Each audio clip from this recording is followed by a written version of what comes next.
sure it moves off the 51. Done. Sometimes we break to rebuild until every wound gets healed. No questions why we live and die. It's all God's perfect will. The break is no mistake. It's a step you have to take. So poorly healed, growth patches and wounds will be sealed with better alignment, adjustment, and refinement. If pain is a part of the game, then the struggle is a must. So don't play dead, just bow your head if it's God you really trust. The break will lead to changes, but that's too much to discuss. Before I was born, my life already knew me. It came perfectly equipped to break me down and then renew me. This process was very necessary because God can see right through me.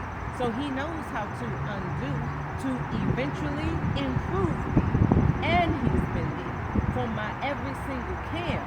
So would I change a thing? No, I wouldn't dare. We keep breaking, changing, and growing without even knowing until what's real is revealed.